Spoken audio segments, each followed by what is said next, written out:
Hello everybody, I just wanted to give you the update for Tuesday, October 15th. Things are progressing. They're progressing slowly, but they are progressing. So I wanted to give you an update of the status of things in the city right now. I think the number one question on everybody's mind is, when am I going to get power restored to my house? The easy answer for that from us is, I don't know.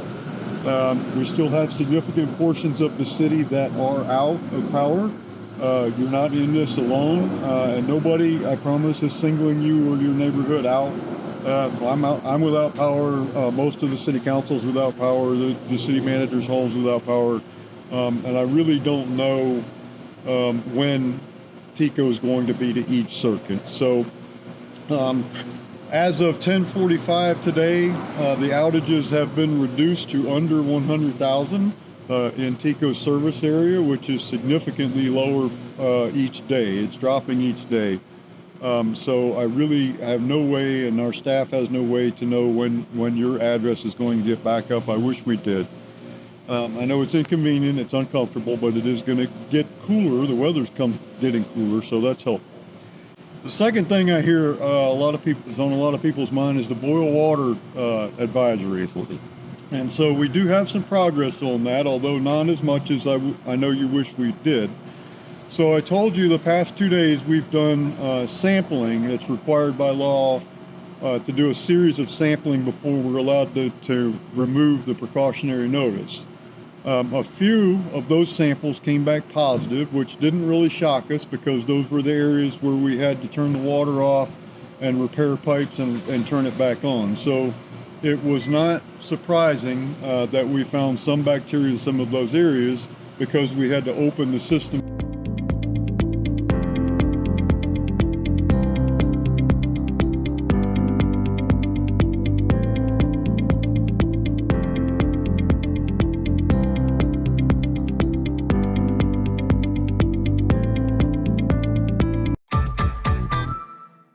Hello everybody, I just wanted to give you the update for Tuesday, October 15th. Things are progressing.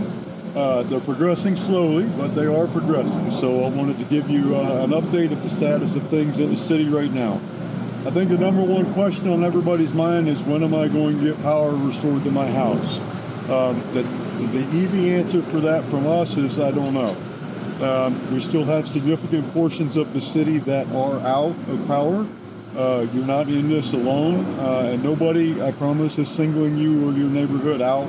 I'm without power. Most of the city council's without power. The city manager's home's without power, and I really don't know when TECO's going to be to each circuit. So as of 10:45 today, the outages have been reduced to under 100,000 in TECO's service area, which is significantly lower each day. It's dropping each day. So I really have no way, and our staff has no way to know when your address is going to get back up. I wish we did. I know it's inconvenient, it's uncomfortable, but it is going to get cooler. The weather's getting cooler, so that's helpful. The second thing I hear is on a lot of people's mind is the boil water advisory.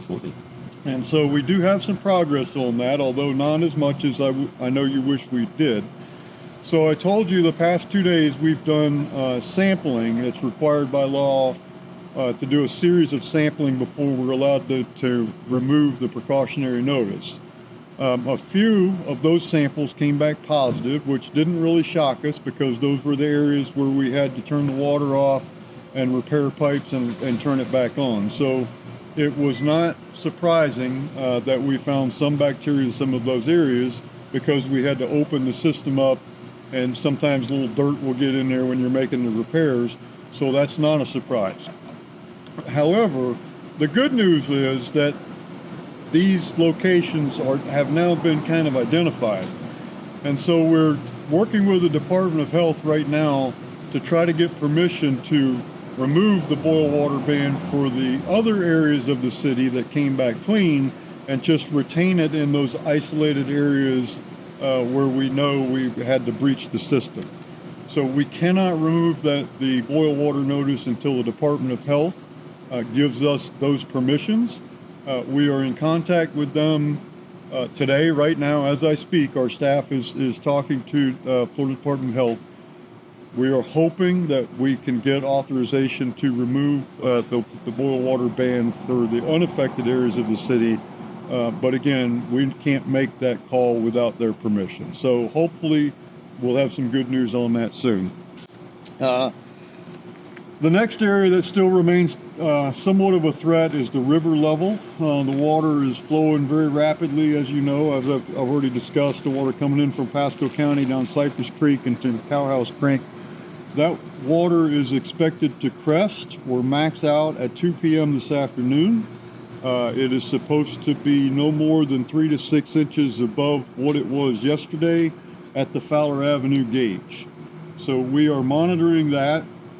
So far, the Fowler Avenue gauge has tracked exactly as the Army Corps of Engineers told us it would. We're going to continue to monitor that gauge, but so far everything they told us has turned out to be accurate. And so what should happen is at 2 p.m. the water level should stop going up. It should probably very gradually start at that point to decrease, but it will be a very slow decrease. So I'm very optimistic, I'm cautiously optimistic, let me put it that way, that our structures are going to be fine. We've pumped water down up in Raintree, up on Soaring, and I think we will be okay, and I don't think that water is going to threaten any homes. So that's good news. The debris cleanup started yesterday. We have our contractors, it started in the neighborhood yesterday picking things up. It's a slow process. This is going to take a very long time. But I do have a couple things I want to ask of you about this. One is our contractor, these are not our city employees picking this up. These are FEMA contractors. They will not pick up debris that's been bagged. If you've put it in plastic bags, they will not pick it up. And so in the places where they have picked up, they've picked up the piles and bypassed the bags. So if you're putting new debris out, we ask you not to bag it. If you already have bagged debris out by the curb, you have a mountain of bags, leave it there for now. And we're trying to figure out how we're going to deal with that. However, this is up to you. I'm going to give you the option here. If your pile is there and you have some bags next to it, if you want, it's probably to your benefit to open the bags and dump it out onto the pile, because it'll probably get picked up sooner. Because if the claw truck comes around, they'll pick up the pile but not the bags, and then you're stuck with the bags until we can figure out how to get those picked up. So that's up to you. I'm not telling you have to rip open the bags. If you want to leave them, and we'll figure this out. But if you're putting new stuff out, please don't bag it, just pile it up. The other thing is, if you've put stuff in like an old trash can and you've put it out there, like our yard waste guys will normally just dump out the trash can, don't do that. And if you have done that and it's sitting out on the curb, please go dump that out onto the pile. Because what will happen is the vendor, the contractor will come by, they will either skip it and leave it there, or they will pick up and take your container too with the claw truck. They're not like our normal waste city workers where they'll get out and do this. They're just going to go down there with the claw, and that's all they're going to do. So if I were you, unless you want to lose your trash can, I would dump those out. So let's see, what else do we have? Oh, I have some other good news that we're doing to try to help the public and expedite recovery. I have a new order that is effective today that waives some of the permit requirements. So let me go through that. So this is good news for you. First of all, the replacement of fences that were blown down or damaged as a result of Hurricane Milton. If you are repairing or replacing a fence that was damaged by the hurricane, we are waiving the permit requirement. If you are repairing the fence, regardless of how many sections, the permit requirement is waived until November the 10th. However, I want to be clear on this. This is for the reconstruction or repair of an existing fence along the same route. If you're going to expand the fence and take in more property, you have to get a permit. If you're going to install a new fence where one wasn't before, you have to get a permit. But if your fence was blown down and you're putting it back up on the same place that it was before, the permit requirement is waived until November the 10th. Similar thing with trees. If you have a damaged tree that has less than a 24-inch diameter of the trunk, you do not need a permit. You can cut it down, right? If you are removing a damaged tree that has over a 24-inch diameter, bigger tree, and it's damaged by the storm, we want you to call the city. We have crews that will come out, look at the tree, inspect it, and give you approval on the spot to take the tree out without the normal permitting process. So that should make things easier for everybody. Again, these waivers are only in effect until November the 10th, but that should help. For questions concerning this, or to request somebody come by and look at your tree, please call the city at 813-506-6470. Next, the Lightfoot Center at Whiteway and 56th Street continues to be a comfort station today until 5 o'clock. You're welcome to come by, use the air conditioning, charge up your electronic devices, and just hang out for a while. We are not providing anything there. We don't have any water or food to give away there. That's not the place for that. But you're welcome to come by and sit in the comfortable building and recharge your electronic devices. Family Recreation Complex remains closed only because we have no power there. We have the facilities cleaned up. It's ready to go. As soon as we get power there and we can get the employees in, we will open it. But right now we're just at the mercy of power restoration. So the building's not damaged, and we'll get it open as quickly as we can. At Mission Hills Church, Hope, Florida continues to operate their relief station today until 3 o'clock. They have a drive-through. You enter off of Serena. They're located at 10002 North 56th Street. You can drive through and get supplies. You can get water. I think they have some basic food items. You can get diapers, pet food. I was told they have pet food there if you need that. That is open until 3 o'clock today. At the same location, they're going to shut down at 3 o'clock and reopen for an hour at between 5 and 6 to serve hot meals. So if you have been eating cold canned soup or something like that, you can get a hot meal from 5 to 6 at Mission Hills Church. And I'd like to thank all of those volunteers. I'd like to thank Pastor Paul Purvis and his staff at the church, as well as Hope, Florida, for doing this for our residents. I was also informed that Hillsborough County Public Schools are opening on Thursday, I believe countywide. So if you haven't gotten that from the Hillsborough County Public Schools, I was just informed of that a short time ago. The last thing I'd like to say, folks, is our employees here at the city are tremendous. They have, I wish I could tell you some of the things that they've been able to do in the past 6 days since this storm and how hard they've been working. But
You have the best employees anywhere, and we thank you for that. And so please continue to bless our city, keep us safe, and it's all this we pray in your name.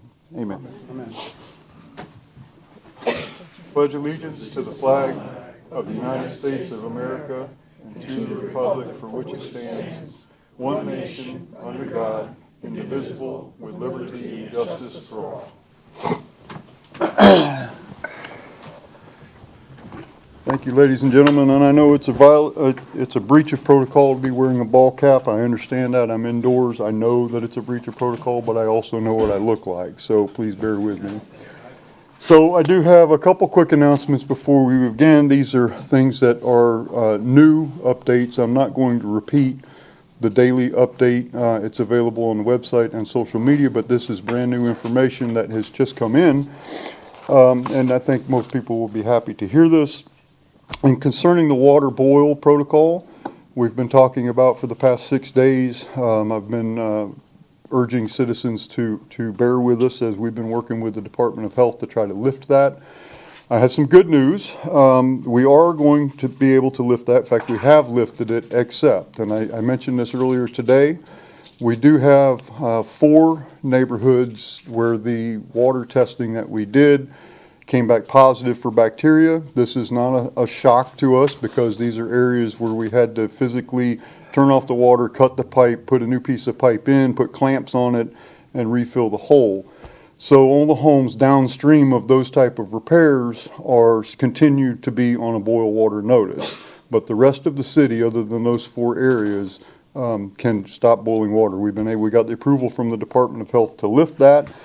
So the 4 areas are, and this is a little difficult because they're portions of neighborhoods because it depends on who's on what water line. So this is very surgical. It depends. There's going to be one house that's on a boil water and the next door neighbor's not going to be because they're on a different water feed. So the 4 neighborhoods are parts of Terrace Ridge, the Primrose neighborhood up off of Morris Bridge, a portion of the West River neighborhood, and 17 homes located around the Ben Lomond Park area. So what we have done is, this is currently up on our website, we have maps. And each of the 4, I know you can't see this from here, but this is what's on the website. So each of the 4 neighborhoods, we have a map with the addresses on the map. And then following each one of the maps is a list of specific homes. So residents, if you live in those 4 areas or you're unsure, you can look on the website right now and click on the map in your area and look to see if your address is there or if it is not. If it's not, you are good to stop boiling water. You don't have to observe the boil water protocol anymore, okay? The water main breaks, I hope that all the trees that are going to fall have fallen. I'm hoping that we've turned a corner on this and that we're not going to have any more water main breaks. So we are cautiously optimistic that this will be it. There'll be no more additional water boil notifications. I can't promise that. If we get a water main break, we'll have to reevaluate. But I think we've turned a corner on this.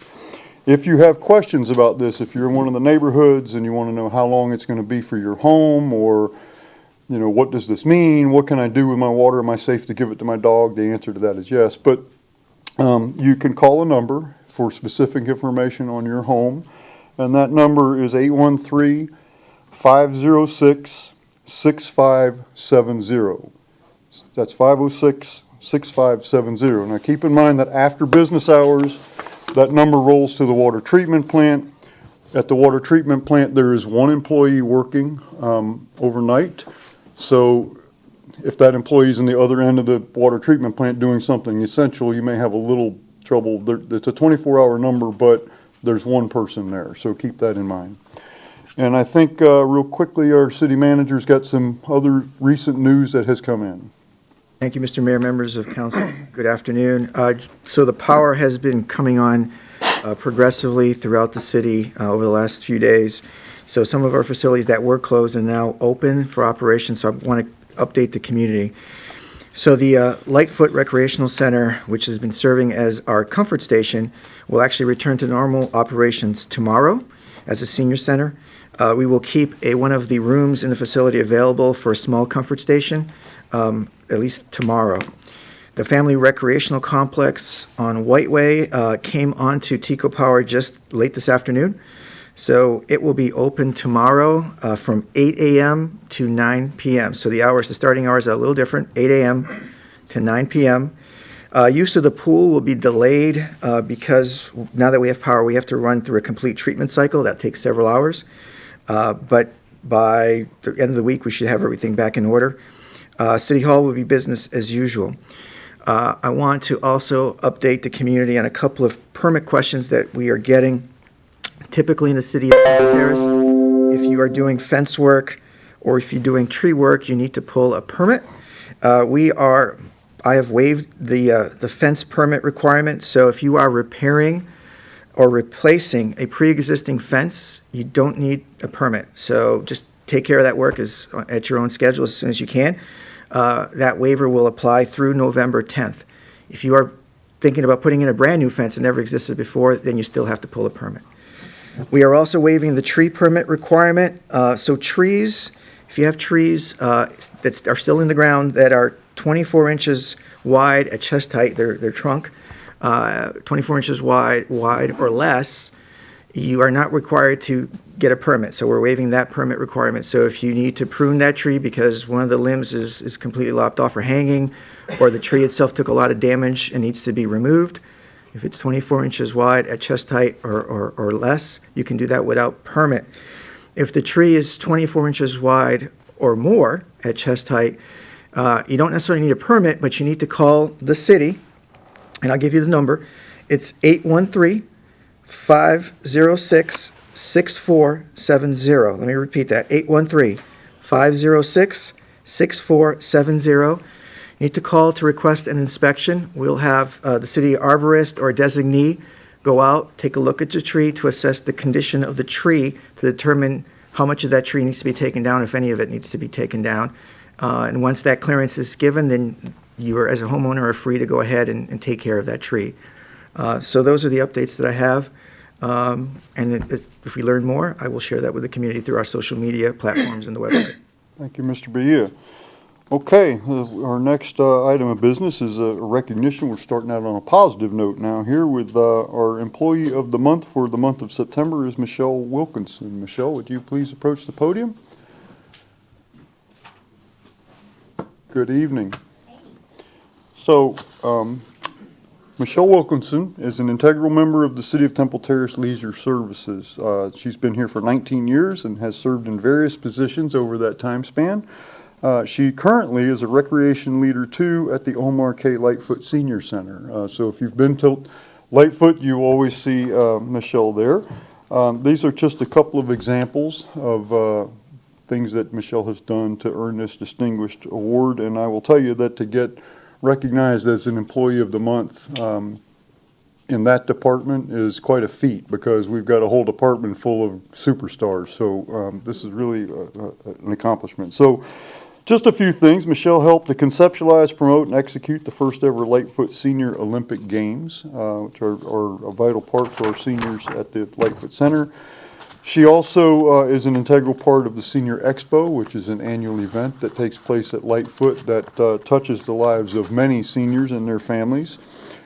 She is responsible for the monthly senior field trips, which is a really cool program that we're able to do that takes seniors to different places, points of interest throughout the community. She recently took them to Armature Works for a lunch outing and followed by a ride on the Tampa water taxi, which is pretty cool. You didn't tell me you were doing that. I would have probably come.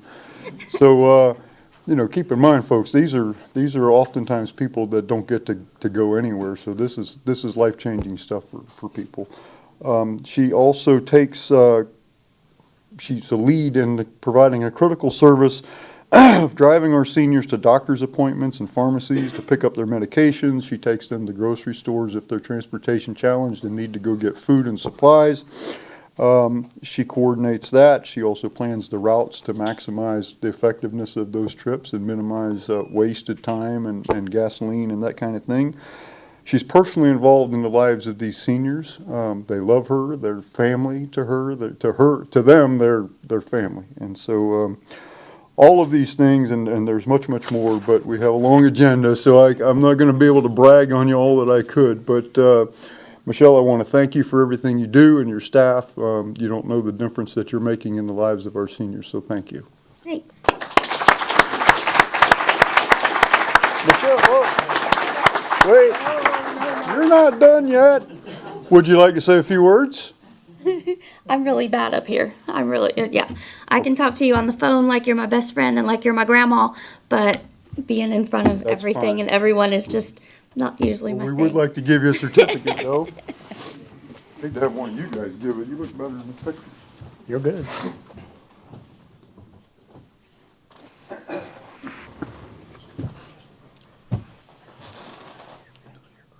Ready, 1, 2, 3.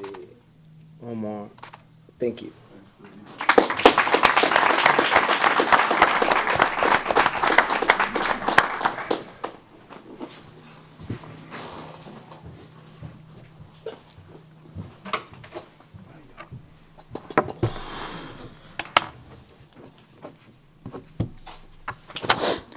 Next, we have a board appointment. We have, there's one regular member vacancy on the Riverwatch Task Force. The city received an application from Meade Lewis.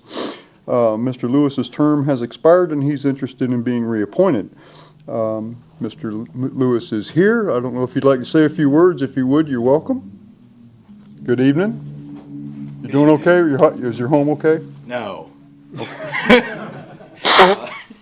Anyway, thank you guys so much. I moved here, 5 years ago, I think it is.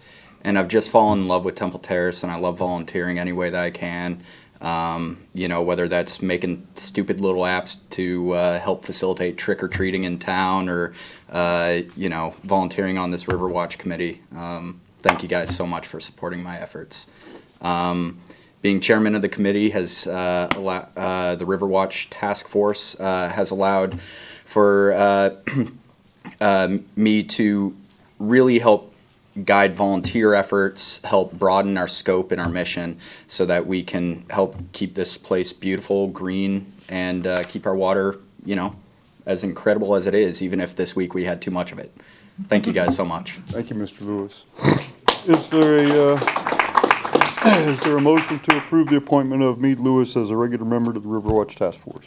Move to appoint Meade Lewis to the Riverwatch Task Force. Second. Is there discussion of the motion? All those in favor signify with aye. Aye. Opposed? No nays. Thank you for your service, Mr. Lewis. Has everybody had an opportunity to review the minutes of our October 1st City Council meeting? And if so, is there a motion to approve? Move to approve. Any corrections or adjustments to the minutes? If not, all those in favor say aye. Aye. Opposed? No nays. The minutes are adopted. Persons wishing to be heard on items not listed on the agenda or items on the consent agenda. There are request forms in the back of the room. If you want to fill those out and deliver them to the city clerk to my left, we will recognize you in the order received. Council has agreed to a 30-minute time limit for all public comment, for this section of the meeting rather, to be continued at the end of the meeting as more time is needed. I don't know that that's happened in a long time. That's a lot of people to fill up 30 minutes, but I like to read that periodically so when it does happen. 3-minute time limit is opposed on all public comments, individual public comments. We do ask that speakers come to the podium, state their name and city of residence, and we like to assure you that your items are followed up on. Those that are within the city are power to follow up on. I currently have 2 requests to speak. The first one is Mr. Loeb. Welcome. Welcome. Glad to see you all. Really. My name is Charles Loeb. I live in Terrace Park.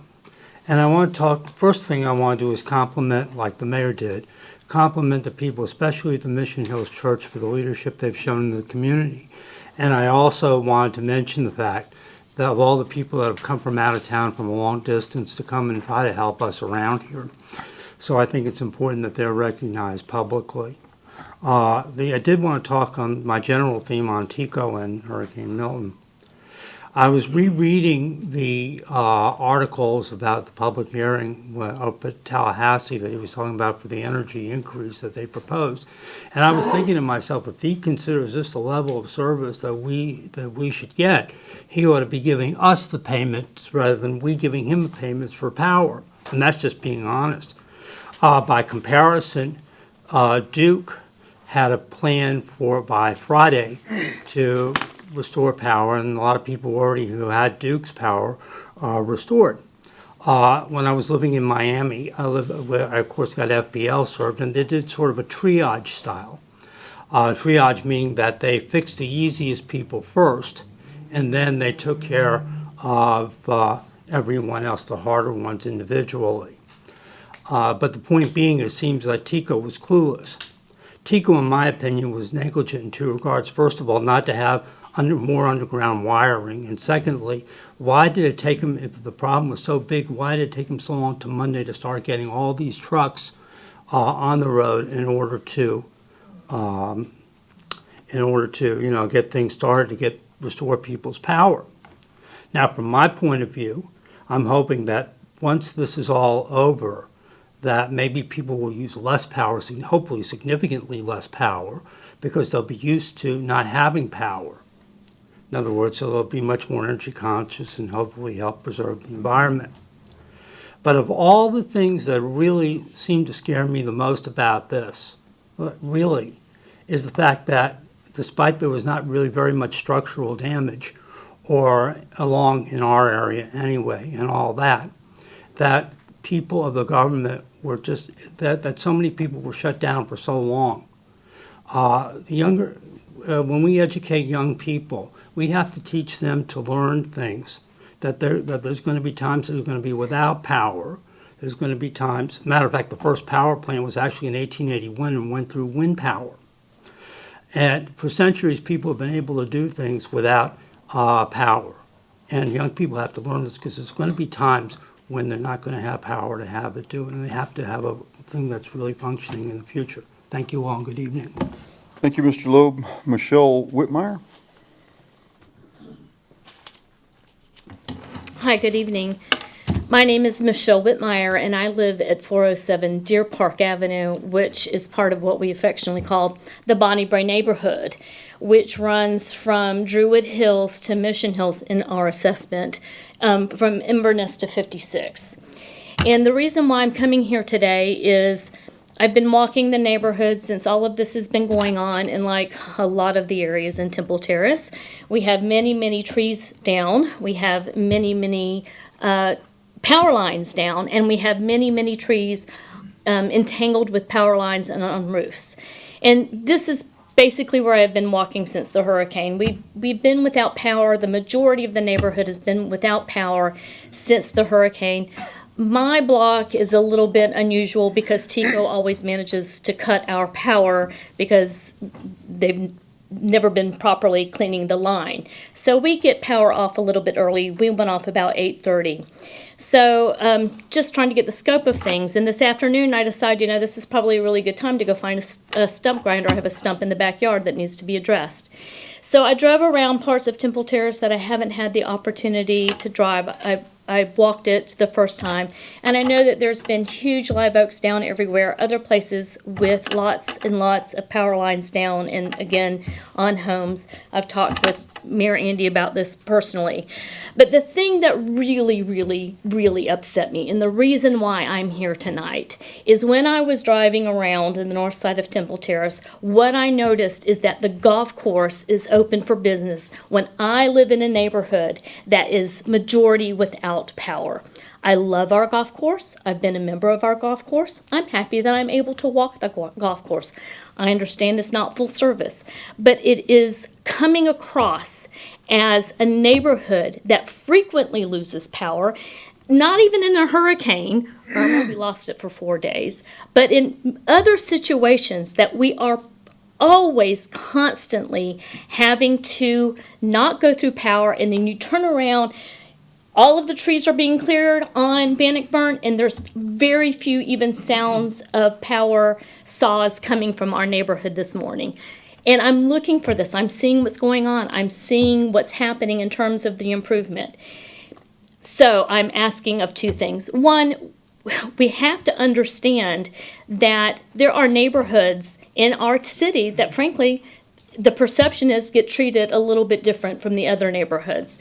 It is terribly upsetting when someone has the luxury of golfing on the golf course, and I myself am personally thankful that I have a neighbor who is generous to have me on their generator for these last many days, which they actually need in their house for health concerns. Ma'am, Mr. Meade Lewis?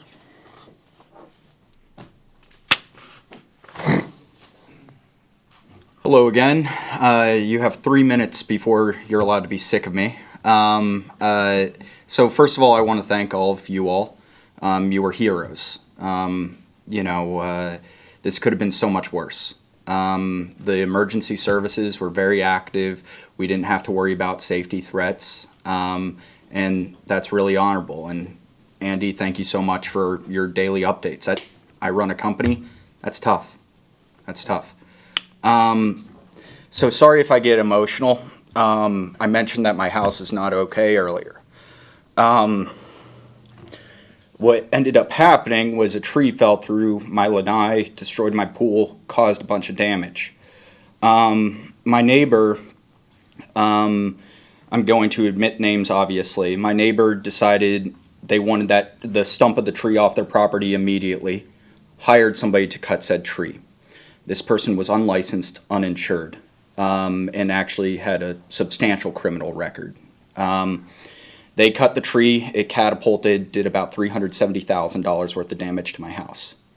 And so when we talk about permitting, we're allowed to cut trees that are fallen. And I agree with that when it's on your property. But this was on my structure. And from the permitting standpoint, they were allowed to cut. All right, and it did catastrophic damage to my house. About 3/8 of my property will be unusable for the next 6 months. Forget the finances of it. Luckily we're insured and we'll figure that out. That's all civil stuff. But it really hurts. It really hurts. So when you're considering, and I mean no offense when I say this, typically the city over permits, right? We require permits for everything. All right, sorry if that offends anyone, but this is a clear example of under permitting. All right, when something's on my property, I should have a say in how it's removed.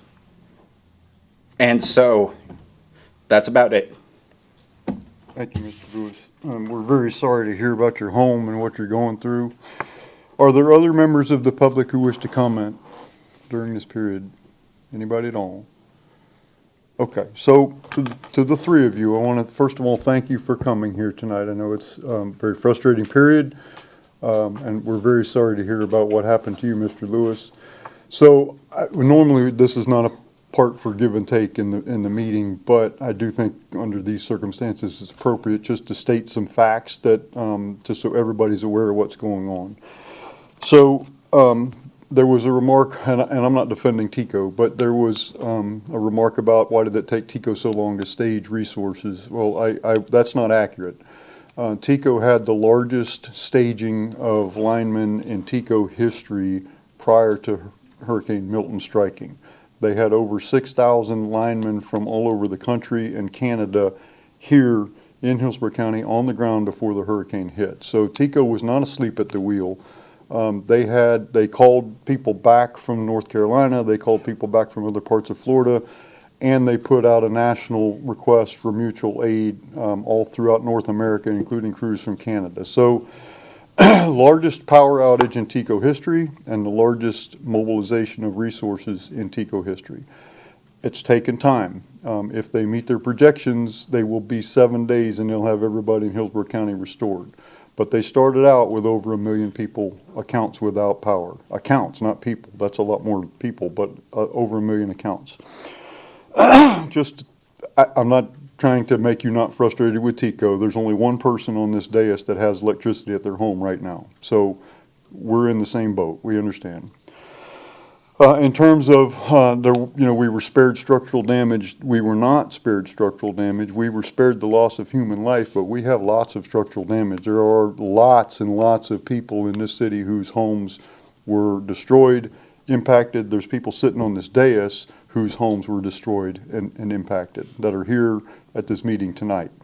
So we were not spared. We were certainly not hit as hard as some other places down south of us, Sarasota.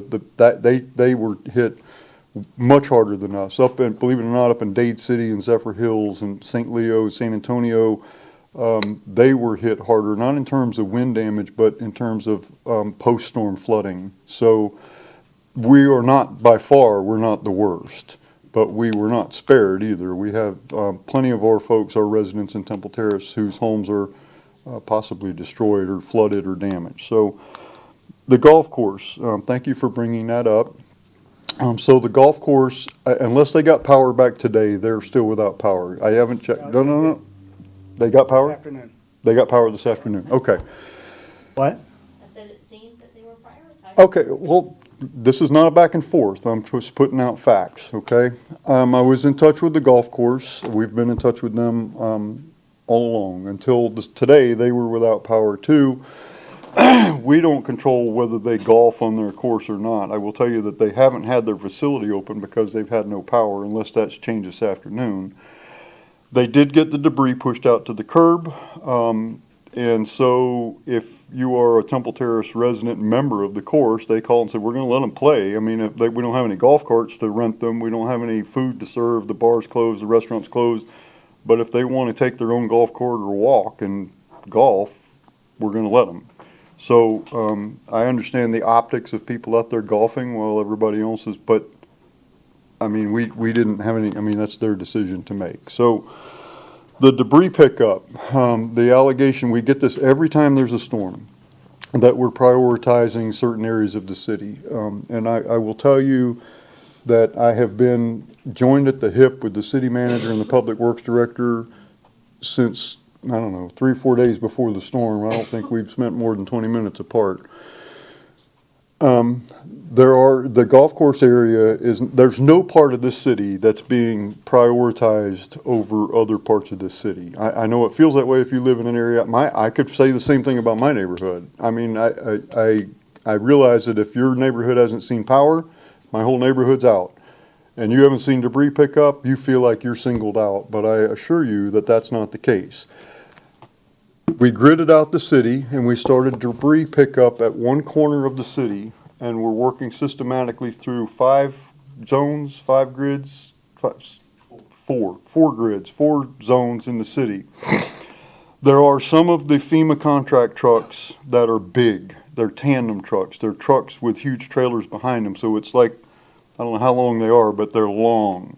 They can't get through some of the neighborhoods. They can't, for instance, they can't get through my neighborhood. They can't turn the corners. The streets are not big enough. They can only navigate they can't take sharp neighborhood turns. So our public works director, when they arrived, said, holy cow, I can't put them in the area that I wanted them in because they're too big. They can't fit, and the tree canopy's too low or they can't fit in there. So those huge trucks have been diverted to streets where there are winding and fewer curves. So it could very well be that some of those big trucks have been put into the parts of the city where the streets meander instead of the sharp right turns like my neighborhood. But that was made on the size of the truck issue.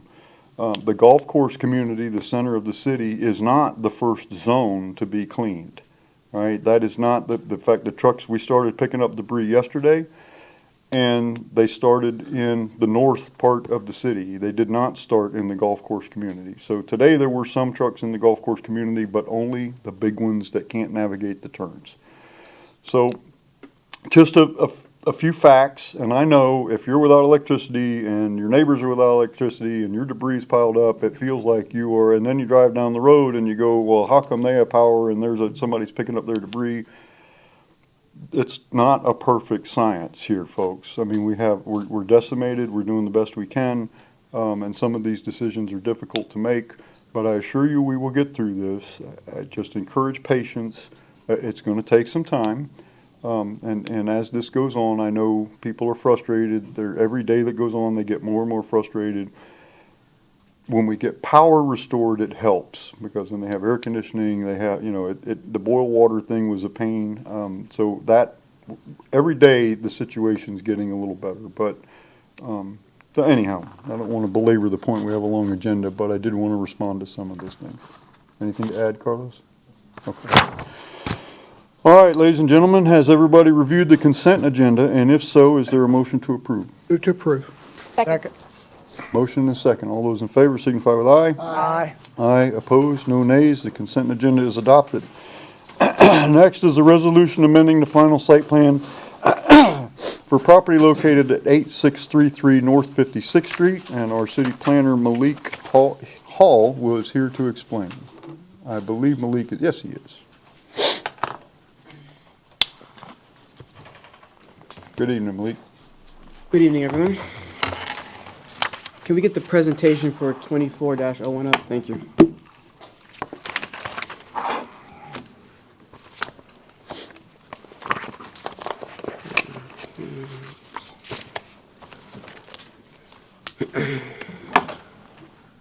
All right, we are here to see the presentation for amending the final site plan for 8633 North 56th Street, also known as Enigma Plaza.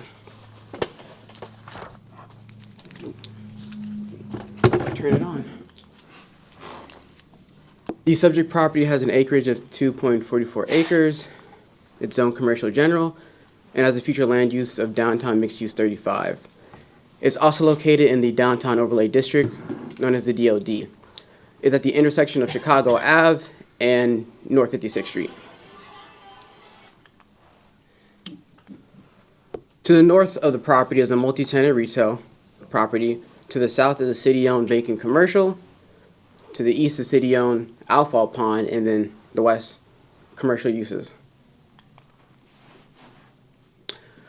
The site plan modifications related to this amendment is a sidewalk widening, landscaping, buffering, parking, signage and dumpster location, drainage and water service lines, and minor building elevation changes.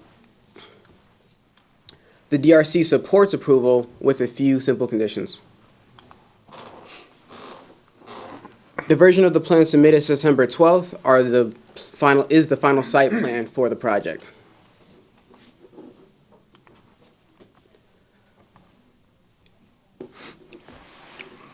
Staff suggests that the landscape requirements under the DOD is waived for Chicago Avenue, as well as the sidewalk width requirement along Chicago Avenue. So the portion of the building that abuts Chicago Avenue, that is proposed to be 18 feet in width to be extending the sidewalk. However, the portions at the tail end are not proposed to be expanded. They will remain existing, which is 4 feet wide, due to utility lines. In that same vein, the landscaping that would be proposed along those same sections is to be wavered because there's not enough actual width on the property to accommodate the required landscaping.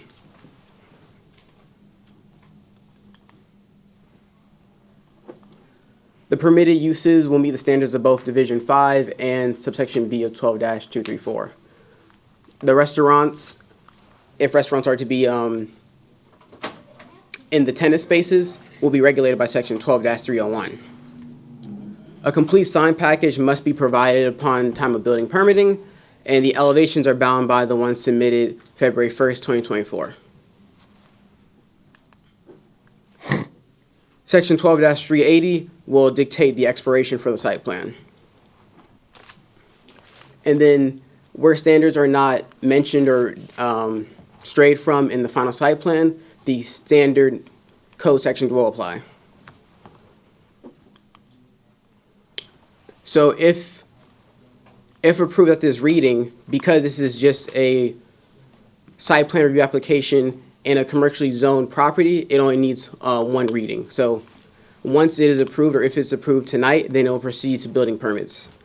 And the applicant is here tonight as well. Good. Would the applicant like to make any comments or presentation? I'm not sure which one of you is the applicant. Okay. You don't have to. If you want, now would be the time. No, I'm good. Okay, very good. Thank you, Mr. Hall, thank you. Are there members of the public who wish to comment on this item? Okay, council members, are there questions for Mr. Hall? Yes, council member. Thank you. We're waiting for something to happen with this, so I'm glad at least there's some movement on it. Why the changes on the Chicago side, other than just the available land to work with? Why is it just coming forth now? I guess is my big question. During my time of reviewing this project, these were the sections of the code that I noticed that needed to be attended to. I can't speak for previous resolution or review of the project. Okay, all right, that's fair. How long is this all going to take till we're finally completed? I'm sorry, it's a bit of an eyesore, and I get comments on it constantly. How much longer are we going to wait for this project to be completed? If there were to be approved tonight, then they could submit building permits, I assume, as soon as resolution is signed, and whatever conditions that may be applied to that. I don't know the actual jargon for the approval of the resolution, but once that is recognized, then they can proceed to any corrections with the permitting office that need to be made. And it's been so long since we've seen the last set of elevations. There's no other changes that you're aware of. Everything else is the same as we approved back in February. There are slight changes. The trim of the building is different than what was approved. There's an extra window at the corners, and I believe the alignment of the actual doors and tenant spaces. And department's okay with that? Okay. It made DRC approval, so Okay. with conditions, that is, Okay. suggested conditions. All right, thank you. Council members, other questions? Councilmember Fernandez. My question is about timing. So is there a deadline if this is approved tonight and building permits are processed, is there a deadline that they need to be completed, that the project would need to be completed? Thank you for the question. Good evening, everyone. Greg Pauley, Community Development Director. Unfortunately, Malik is a planner, does not work in our building department, so I'm going to step in here and try to help you out a little bit. As you know from prior reports from me, this particular project has been put on hold due to stop work orders being imposed by our building official. Our building official is not here this evening, so I can't speak for him, but I can tell you what I do know. The project has been on hold for quite some time, and during that time, all existing permits have expired. The applicant will have to take tonight's if approved tonight, we'll take tonight's approval along with the required clearing of the stop work orders and then apply for new permits. At that point, the permits require regular inspections by our building official. If those permits are allowed by the developer to stall and go dormant, then they too will expire. So it's certainly in everyone's best interest for the developer to expedite completion of the project. For those of you that are familiar with the project and have been by the area, the project has been developed up through the shell and exterior finishes. The project has a appealing street appeal. However, it does need work within the parking lot area, along the perimeter around the boundaries of the property, and of course interior build out. And a project such as this, a build-to-suit project, is often delayed due to tenant contracts with regards to those leases. Mr. Singh is in the audience tonight, and his development of those spaces will be dictated by the available tenants that he is able to obtain and to bring into those spaces. So to give you a simple answer to that, that's very, very difficult for me to do right now. I can tell you that I've communicated with the developer as well as his engineer, and they are both anxious to get this project up and running again. It's not doing anyone any favors by sitting in its current condition. So with your approval tonight, I have committed to both Mr. Singh and Mr. Aref that I will do everything I can to assist them through my team of the community development to get this project moving again. Okay, 'cause, the reason I'm asking, there have been a number of comments in the community, concerns expressed at the duration of the project, and I fully comprehend the build-to-suit for the tenant. That's interior, however. Normally, when you get to that point, you have the exterior fairly finished. So, along the lines of the request, the waivers that have been requested, are those, and I know that we said that there are some minor changes to the elevation. What I have in my packet are the current proposed elevation. I don't have the previous elevation that we approved in February to compare to say, this is a significant change or it's not a significant change. So I'm going to ask you, are the proposed waivers and the elevation changes significant compared to what we have already approved? Absolutely not. If I were to put them up on the screen side by side, I would challenge most people to even find the differences. They're very, very minor, but they do exist, and so Mr. Hall chose to include them in his presentation. Okay, thank you. Any other questions, council members? I have a comment for later. Okay, not a question. No, no question. Okay, very good. Okay, thank you, Mr. Pauly. If there are no more questions, is there a motion to approve? Move to approve the resolution amending the final site plan for property located at 8633 North 56th Street. Second. Okay, motion and second. Discussion, Councilmember A Schissler. very quick comment on it. We really, really like to get this thing done. I know it's your money that's tied up, but we get complaints from citizens all the time. And I know what you build to suit, that's inside. That's your problem. And I don't mean to be crass about it, but we need the parking lot done, we need the fence down, we need the light structures up, the landscaping done. So I'm going to vote to approve this on the belief that you all are going to do whatever you need to do to get it done, because I don't know, I get a call 2-3 times a week on this. Even during the storm, I got a call on it. So anyway, so it's I'm going to vote in favor of it so you guys can have an opportunity to get this done. But this is important. This is important to the area. I would like to speak once. Well, there's a motion on the table, so now's not the right time. Now's not the right time. I'm sorry. Are there other comments? No. On the motion? Okay. If that's the case, all in favor signify with aye. Aye. Aye. Opposed? No nays? The resolution is adopted, site plan is adopted, so thank you. Thank you, sir. Thank you, council. Next is a first public hearing of a resolution adopting the final site plan for property located at 8702 Overlook Drive. So the next two items both involve two different properties on Overlook Drive. I just want to explain up front because this is a little out of the ordinary because of the way our code is written so that everybody understands what we're doing. The next two items, even though they're only resolutions, they require two hearings like an ordinance. And the reason for that is because they're PD, they're plan development zoning, and per our code, that requires two public hearings. And so that's why when we get to the end of this and we say it'll be heard again if it's approved, it's because of that. The other significant thing about these is that motions tend to be in the positive, like we only would make a motion to approve.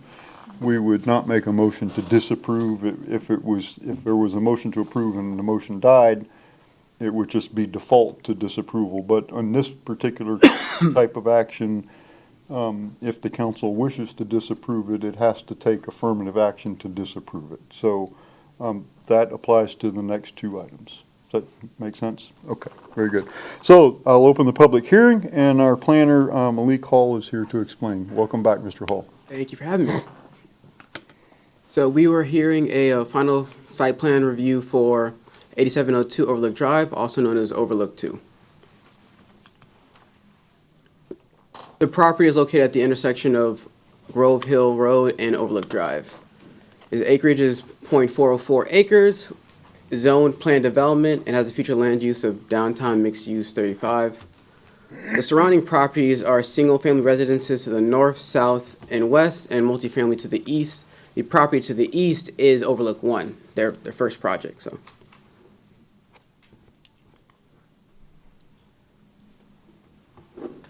the project entails 4 buildings with 2 units per building for a total of 8 townhomes. So it's depicted there in the photo. You kind of see 4 structures. It's divided 2 units per structure with a little driveway that goes down the middle of the property. And it's access from Overlook Drive. There's no access from Grove Hill Road. DRC supports this project with these laid out conditions. The version of the plan submitted on October 4th, 2024 is the final site plan for the project. The suggested waiver for the project is item 2 of 12-1055. That's for an interior landscaping visibility triangle. So in our code, we have actually landscaping visibility for interior exterior to the property, so in the right of way and on the lot. Because of the conflict between regulations within the CRA and standard landscaping regulations, the corner of the building is in the visibility triangle. It doesn't cause any issue to visibility. All the right-of-way visibility is still met, but for the one that's landscaping and interior to the lot, that was impacted. So we suggest a waiver from that. Staff does not foresee any visibility issue with that interior triangle. The building elevations are bound by the ones submitted under Ordinance 1565, which was the rezoning application for this project. The plating will abide by the plating regulations in our land development code. And then the city engineer must approve the stormwater pond and conveyance system prior to issuance of building permits.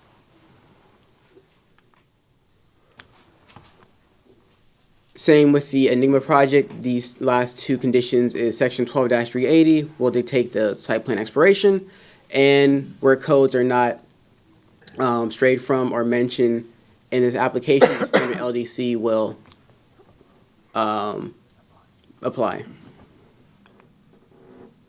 So if approved on first reading, then we will return, anticipated to be November 4th for a second reading. Thank you, Mr. Hall. Is the petitioner here, the applicant? Wish to make Yes, any yes. comments? Good evening, sir. This is a member of the applicant's team, just to be clear. Good evening, sir. Good evening, Mr. Mayor and board members. Todd Pressman, 200 2nd Avenue South, number 451 in St. Petersburg. Appreciate staff's work and good review of this. I'll make this very short. Your staff tells you that you found the site consistent in the comprehensive plan.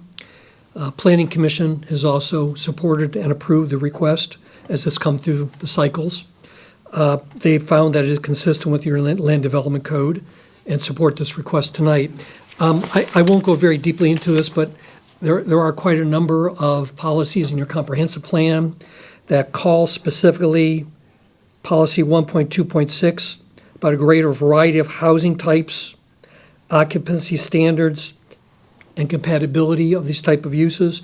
1.17, create incentives to spur infill for these type of opportunities, and also notes that there's a need for a higher proportion of multifamily along with mixed use and other uses. So it falls well within your comprehensive plan strategies and directions, and we appreciate your staff's work. We've worked very closely with them through the whole process.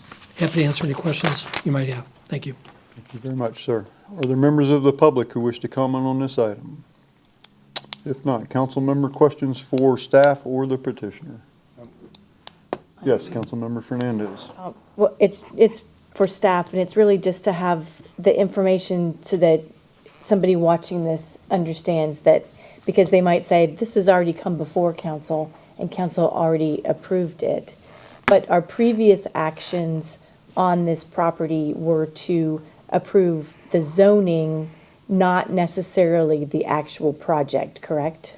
Correct. Under our jurisdiction, rezoning applications and site plan applications are separate. Some of them have them conjoined in one process, or nix one, include the other. For us, it's the rezone first and then the site plan application that follows. So we're at the SPR stage now, the site plan review stage. The rezoning's already been done within Ordinance 1565. for this application. So if the city council does approve this tonight, it will come before us again for a second reading. Yes.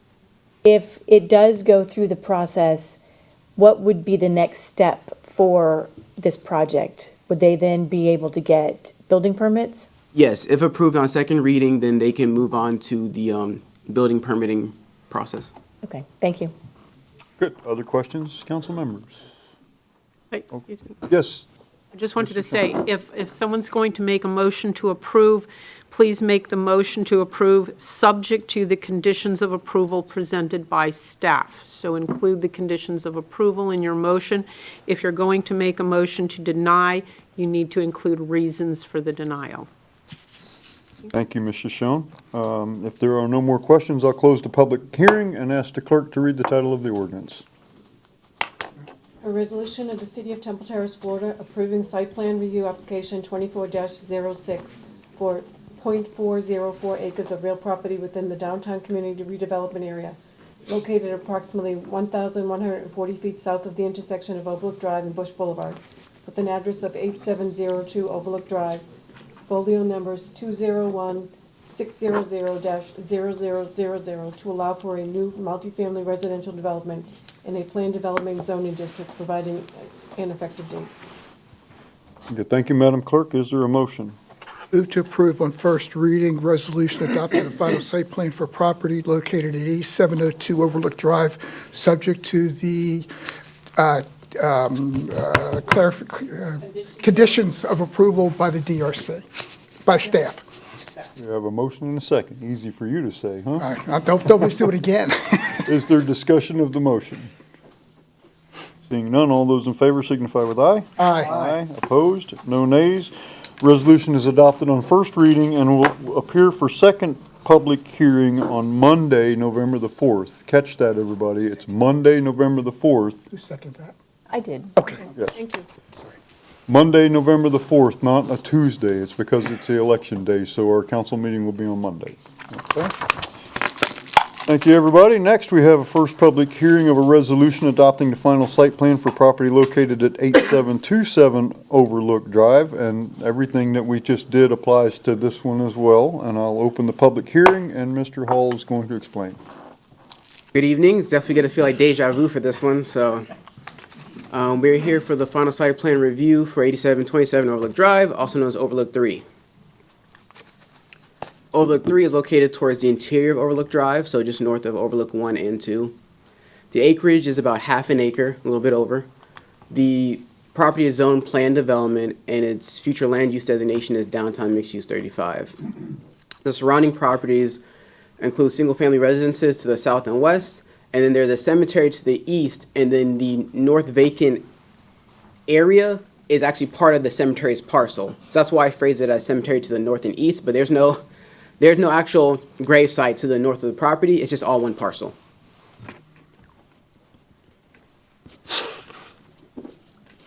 Similarly, 4 buildings, 2 units per building, 8 townhomes, just different configuration. So, and then the DRC supports approval with a few simple conditions as well. The final site plan submitted October 4th is the site plan for the property, for the project. The building elevations are bound to elevations submitted for Ordinance 1564, so that's the rezoning ordinance for this project. So that was the rezoning, this is the site plan. The elevations are already in the rezoning, so we didn't need them in the site plan application. The plating is bound by the Land Development Code's regulations. City engineer must approve stormwater pond and conveyance system prior to issuance of building permits. Section 12-380 dictates site plan expiration, and where the codes are not explicitly strayed from in the actual application, the standard land development codes applies. So same language, same jargon as Mayor Ross mentioned. Once again, for this one as well, if approved on first reading, it will proceed to second reading, which is anticipated November 4th, Monday. A couple Mondays from here. And the applicant is here with us if they want to speak. Very good. Thank you, Mr. Hall. Any comments, sir? Welcome back. I'd just like to say very quickly that, again, working with your staff has been great. They're great to work with, keep our feet to the fire, but they're a great help and really help get the project through and accomplished. Thank you. Thank you, sir. Are there members of the public who wish to comment on this item? Council members, are there questions? I do. Mr. Hall, can you bring back up the slide that shows the general area map? That one or the actual? So, yeah, that one's fine. So, the cemetery, the Branch Family Cemetery is an L-shaped piece of property then? Yes, the property itself is, yeah, like upside, Tetris piece going, the worst type of Tetris piece, really. But yes, it's an L-shaped property flipped on its head, and but the cemetery portion is only to the east of the property, not to the north. So where is the cemetery itself depicted in this map? Where is it in? Not entirely. I focused the map just on the actual two parcels that make up the because currently in property appraiser it's still a larger parcel and a smaller parcel. The parcel where the red blip is the larger parcel, and the one to the south is the second one. So once everything's updated and said and done, they'll have it all divided as according to the site plan. So the Branch family access to their cemetery would be, they would have to then go in off of Overlook north of this project and then turn right to get down. So you would no longer see the cemetery from. I'm actually not aware of what the access is. Mr. Pauly, you know what I'm saying? You can see the exactly cemetery from Overlook now. I'm familiar with the cemetery. I'm familiar with the access to the cemetery. The access to the cemetery would not change from what it currently is. It is along the northern boundary of this project. And for those of you that are familiar with the cemetery, you know that the drive, if you will, into the cemetery leads you past this parcel to there's a monument sign back near the chain fence, and then there's the fence, and then once you enter the fence, if of course you have access, then the cemetery is both in front of you and to the south of where you would enter. And this project does not impact the cemetery at all. Okay, all right. Have we, I don't even know where the Branch family, I mean, they're spread all over the place at this point. Have we had any communication from them at all, or? No, sir, not that I'm aware of. I don't know if the applicant has, but I don't believe staff has. Okay. So they didn't own this property, they didn't sell this property to this? I don't believe so. No, I'm getting the no from the developer. All right, very good. Thank you, Mr. Pauly. Other questions of staff or of the applicant? Okay.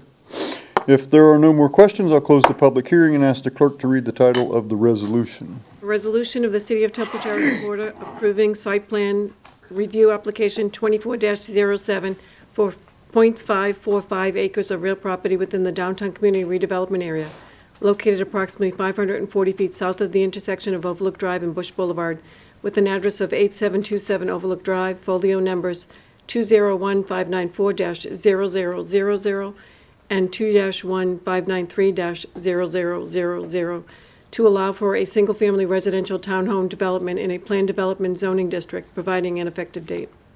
Thank you, Madam Clerk. Is there a motion?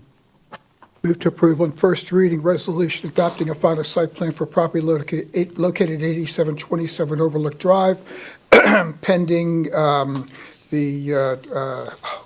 Conditions. Conditions, thank you. Subject to conditions as expressed by staff. Very good. Second. Thank you, Mr. Schiffler. Wait, right out of my head. Very good. We have a motion, a second by Councilmember Fernandez. Is there any comments or discussion of the motion? If not, all those in favor say aye. Aye. Opposed? No nays. Resolution is adopted on first reading and will appear for second public hearing on Monday, November the 4th, 2024.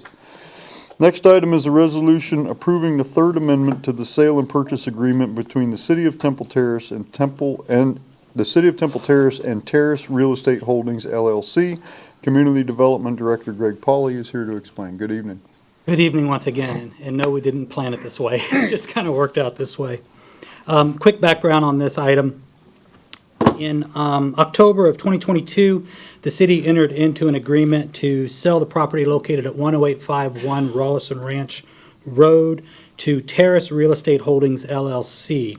The original agreement provided for the development of a private educational and training institution on the property. On February 21st of this year, the parties amended the agreement, modifying the proposed development to a multifamily project, residential project. This amendment also included certain conditions. A couple of deadlines were also put into that amendment. First, the buyer was to deliver a preliminary conceptual plan to the city by July 20th of 2024. This condition was satisfied, and we did receive that. The second criteria was the parties were to work together to adopt a mutually acceptable final conceptual plan by October 18th, 2024. Now, obviously, that's just a couple of days from today. This requirement has not yet been satisfied and is why we are here tonight. The final condition that was in that amendment was for the buyer to include a 10% multifamily offering within their developed project. This requirement also obviously remains pending. On September 16th of this year, the city received a formal request from the buyer requesting a 90-day extension to that original October 18th deadline. You have before you tonight a copy of that request that was submitted by the buyer, and also a third amendment to the sale and purchase agreement for your consideration. If the council finds this request acceptable, I would ask that the council approve a resolution authorizing the city manager to execute the third amendment to the sale and purchase agreement with the buyer. The buyer and his team are present this evening for any questions that you may have. Thank you, Mr. Pauly. Would you like to say a few words? You don't have to. It's up to you. You're welcome to if you want. Good evening, sir. Hi. Hi, Council. Jeff Shannon on behalf of the buyer and party to the Third Amendment and the underlying agreement. We just appreciate all the efforts by the city so far, Greg Pauly, and changes in the administration, and we've worked through all of that, and we were happy to comply with the first requirement of delivering the plans timely, and now it's just taking a little more time to kind of work through and make sure that the council and everybody is content with our plan moving forward for our multifamily project. So that's the reason for the extension request that I've worked with Mrs. Schoen and everybody on to present this tonight. Good, thank you, sir. Thank you. Are there members of the public who wish to comment on this? Council members, are there questions for staff or the applicant? No. Okay, very good. Is there a motion? Move to approve a resolution approving the third amendment to the sale and purchase agreement between the City of Temple Terrace and Terrace Real Estate Holdings, LLC. Second. Motion and a second. Discussion of the motion? Seeing none, all those in favor say aye. Aye. Opposed? No nays. Resolution is adopted. Thank you for being here. I hope everybody did okay in the storm. Next, resolution approving the ballot language for the November 5th, 2024 general election. Our city clerk, Cheryl Mooney, who also serves as the city supervisor of elections, will explain. So this is more of a formality. The candidates qualified by the deadline of August 16th for the November 5th, 2024 election to be placed on the ballot. Mayor Ross qualified, but because he's running unopposed, there is no need for this race and his name to appear on the ballot. The two candidates that did qualify are Eric Kravitz and Karen Mikowski for City Council. And we have a picture of the, okay. Okay, so are there any members of the public who wish to comment on this? Seeing none, council members, you have any questions for city clerk? If not, is there a motion to approve? Move to approve the ballot language as listed. Second. Motion and a second. Is there discussion? Seeing none, all those in favor say aye. Aye. Aye. Opposed? No nays. Ballot language is adopted. Thank you, Madam Clerk. Next is a resolution approving a change order to Danis Utilities, Inc. in the amount of $360,000 $36,070 for the rehabilitation of the Tupelo North Lift Station. And our Utilities Director, Troy Tinch, is here to explain. I think you've been a little busy this week, haven't you? I've been very busy. Yes, sir. So I feel like I've left, as have most of us, including yourself. So, good evening. I think it is evening, right? It seems to be dark outside. I am here this evening to request the council authorize a change order for Danish Utilities to conduct a pipe bursting effort associated with the Tupelo North Lift Station Rehabilitation Project for the amount of $360,070. So when we initially brought this project forward, and it was approved under Resolution 2307, we had an add alternate in that language where we would have these pipes potentially lined, the incoming pipes that come into the system. If I could have them pull up the item that I provided. So what you have here is a diagram of the incoming sewer lines that go into the station. The station actually looks like kind of a house-shaped object. So the two red lines indicate the flow into the system. The receiving manhole is called a king manhole, so that's the last manhole before it enters into the wet well or into the lift station. So we typically line the king manhole and then we clean and inspect the incoming sewer lines to see the condition of those sewer lines, and if they're in bad condition, we will line them as part of the project. However, when we cleaned and inspected these particular lines, we found that there were offsets in both the 12-inch gravity line and the 8-inch gravity line. They both flow. One flows into the king manhole, the other then flows into the corresponding wet well. So the offsets are simply that. You have the pipe that would normally join together, you get an offset in that pipe. So when that occurs, it rules out the opportunity for you to line that particular gravity main. So the next option would be to dig the main up and replace it. So the main that goes from the king manhole into the lift station is about 16 feet deep. So generally that would be considered too deep for us to try and dig down to and replace. In addition, the 8-inch gravity main that leads to the king manhole is adjacent to a home, as you can note there. And for us to dig down and get to that point, it would create an unsafe condition for the home if you were trying to create a trench to dig down to it. So really the best option for us, and likely the cheapest option, was to go in and pipe burst these particular lines. So quickly, what pipe bursting is you take a line of equal or even somewhat larger size, you attach it to a steel bursting head. It has a cable attached to it. The cable is then fed through to in this case, the king manhole for the 8-inch, and from the king manhole to the lift station wet well. And it literally pulls in the new line in place of the old line, so you can make sure you match that gravity that you want to have that slope. It pulls it in, it bursts the existing pipe, and pulls in the sleeve of the brand new pipe of equal size. And as I indicated, in some instances you can actually increase the size of the pipe. We're not proposing to do that. We're just simply pipe bursting the existing lines. So we asked Danish Utilities to provide us a cost estimate to conduct this effort, and the estimate came in at $360,070, which is greater than 10% of the construction cost of about $1.2 million. So we had to bring this forward to council to approve this specific change order so that we can go ahead and conduct that effort, finish everything. The lift station itself is fully online. It's operational. It's been completed. At this stage, we're just simply waiting to pipe burst these two pipes, and then Danish can pull off, and we're moving forward from there. So that said, staff recommends City Council authorize a change order for Danish Utilities to complete a pipe bursting effort associated with the rehabilitation of Tupelo North Lift Station for the amount of $360,070. I will stand for questions if any. Thank you, Mr. Tinch. Are there members of the public who wish to comment? Council members, are there questions? Councilmember Schisler. Yeah, two questions. How long will the process take? The pipe bursting effort? Yeah. It's actually quite quick. Once they get lined up, they pipe burst it in a matter of an hour. Oh, that's just a curious question. Number Yeah. two, my other question was, the offsets, Yes, okay? They weren't expected, obviously. yes. Would that have been required in the as-bills? Or should they have been required in the as-bills? So the offsets are something that occur over time, and it's something that's unforeseen.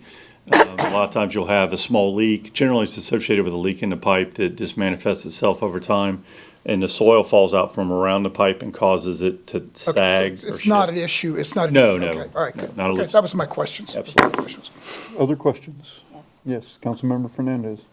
So this is in regard to the sewer fund and finance. And so the question is, when we were doing the budget, I know you can't anticipate, you didn't know that this was going to be discovered, but did we build into our budget or our reserve do we have the funds available without having to raise rates? Yeah, I think, you want me to answer? Yeah, so to your point, we did not build it into the project because it was an unforeseen event. However, we do have a fairly robust fund balance, and so was able to accomplish the goals at hand. Okay, that's it. Questions? Other questions? So I have a couple. I'm trying Yes. to remember what they were now. So what is the status of the operation of the lift station now? Is it up and running? It's up and running. And has the rehabilitation that we planned to do, has that been completed? That has been completed. Okay, so this is just to finish this. The last piece, yeah, Danis is basically waiting on us to approve this. They'll get the contractor to come in and do the pipe bursting effort, and then they're all done. They'll And pull how offsite. quickly will that be done after we approve the resolution, if we do? I would say within 30 days. I mean, given the fact that we've got a lot obviously going on around us, I think contractors are quite busy at the moment, but I would anticipate that they can get this effort conducted within that time frame. Once they get set up to Councilman Schisler's point, it happens quite quickly. So this is cast iron pipe that has? Yes. And the new pipe is? No,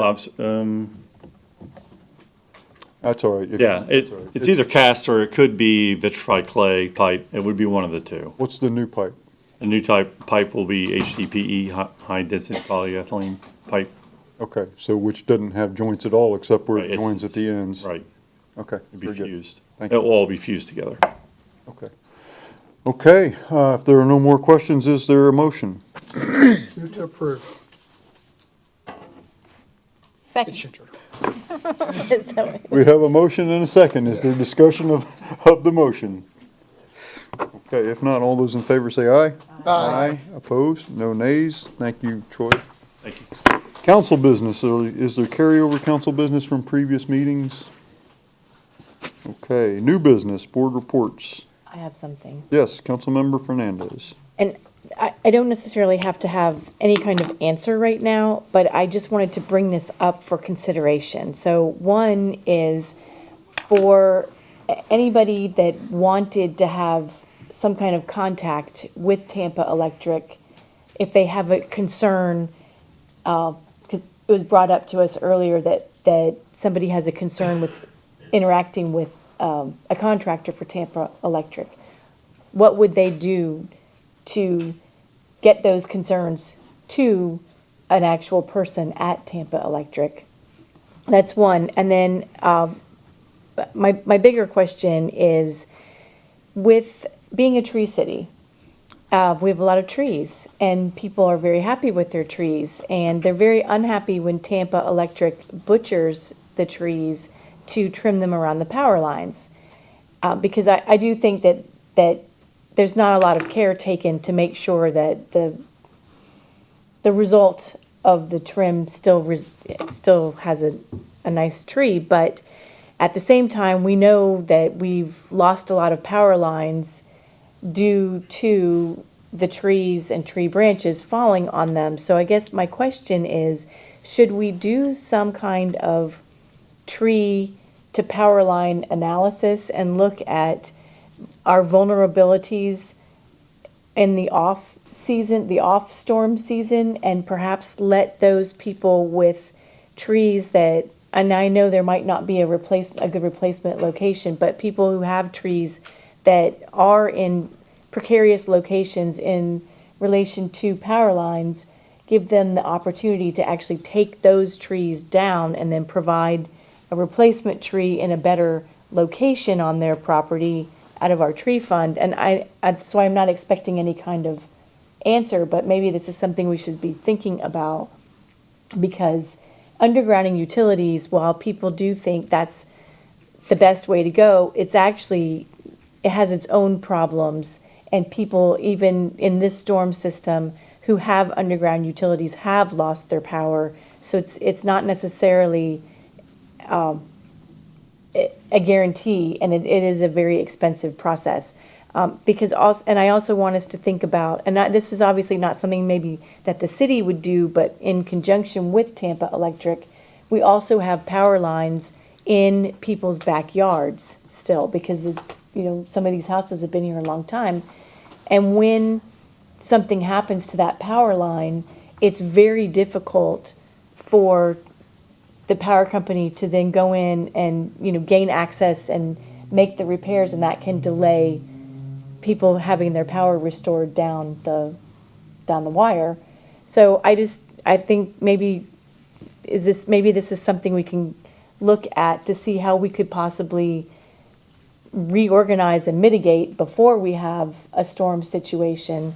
And then my last item is, we did lose a lot of trees in this storm, and some of them were old, good, large trees, and not all of them were on public property. But could we maybe look at a way that we could ask people, or ask private property, if they'd like to have trees to re-tree, that we work with the community to see about replacing some of the tree canopy that we're losing in areas that are obviously not going to be vulnerable to more power line loss. So that's it. Okay. So let Mr. B respond to it, but I do want to say a couple things about that. If people want to interact with TECO, TECOenergy.com is the place to do that. And so I do want to tell the public that the city, it's not that we don't care about you, but the city is not the intermediary between you and the power company. That is not a role that the city takes. If you go buy a car from a dealership, the city's not in that deal. It's not, we don't get in between you and Tampa Electric Company. And so we don't have anything to say about that. We do supply your water. We're the supplier of that. We're the supplier of your sanitary sewer system. That's us.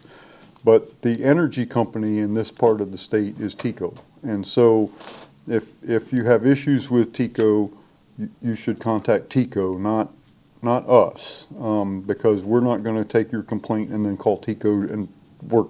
That's not the role the city plays. TECOenergy.com has all kinds of resources available for people who have issues. Now, I will tell you that this week, you're probably not going to get the same level of service response from them that you would get normally, but they do have a very good customer service, and they're very responsive to us. We do interact with TECO. It's not like we don't, but it's city issues pertaining to TECO, not a particular resident dealing with TECO. That's not our role. The trees, I don't know if we could do better. I'll let Mr. Bahia talk about that. But I personally, I've never had anybody contact me and say, look, TECO's back hacking trees under my power line in my backyard, and I'd really like to just remove the tree, but the city won't let me. I have never had that happen. If you want to remove the tree, I'm sure, I can't predict every situation, but I'm sure our arborist would say, look, if you want to take that tree out that's under the power line, instead of TECO hacking it, take it out. Now, could we do some proactive things about people that say, look, I don't know, but most of the complaints we get, as you well know, are people who say, oh my gosh, they're cutting my tree, and now that's what we get. Yes. And so, anyway, I'll let Mr. B. Thank you, Mr. Mayor, members of council. I think you actually addressed most of what I was planning to say. As far as re-treeing, quote unquote, re-treeing the community, we do have the tree fund. It's obvious we suffered significant loss to our tree canopy. So we'll be working with our city arborist as to, again, put out more information about how people can can acquire trees to replant in their properties if they'd like. I'd also like to remind council that in this budget, in the current fiscal year 25, you approved $25,000, I believe it was, for a tree canopy study that I imagine will be largely different than what it would have been just a week ago. So in that study, we'll get some more detail as to approaches to maintain the health of our tree canopy, which could include, again, planting different varieties of trees in different properties, encouraging folks to plant perhaps different species and things like that. So that'll come out, at least that's what our expectation is during that study also. Thank you. You're welcome. Thank you. I'm sorry, anything else? You still have the, no? Okay. Where are we? New business? Yes. We're on new business? Huh? Yeah, okay. Yeah, we do business. Board reports. Is that you? No, you're, Yeah, okay. Councilmember I'm just curious, and with the consent agenda item regarding the sewer line, we're still okay with ARPA timing? Yes, no, maybe?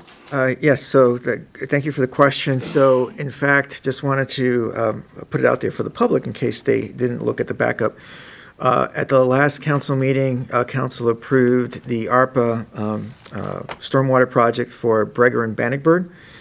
And at this meeting this evening, the council approved the ARPA project for Maybole Place and River Hills.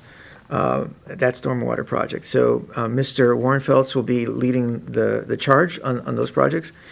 And we're moving forward. I would say this week, what happened with this week, as Mr. Tinchin noted, contractors, their schedules have been disrupted. So we'll get back on track. But yes, all our indications are we're moving. We're going to meet the deadlines that we're under relative to the federal guidelines. We don't anticipate running the risk of having to refund the feds for these two projects. Thank you. Thank you. other new business? I have no new business, I have comments. So now, is it, okay. Comments to the staff, to the department heads, to all our volunteers, to the council, and especially to the mayor and the city manager for your hard work. You know, this was a major disaster that hit our city, and the city has a great plan for many years. And for the most part, that plan worked. And like any plan, some things came up that didn't quite work according to that plan, Mother Nature, but, and some things we didn't anticipate. But I know that our city will look at the after-action reports and try to do better.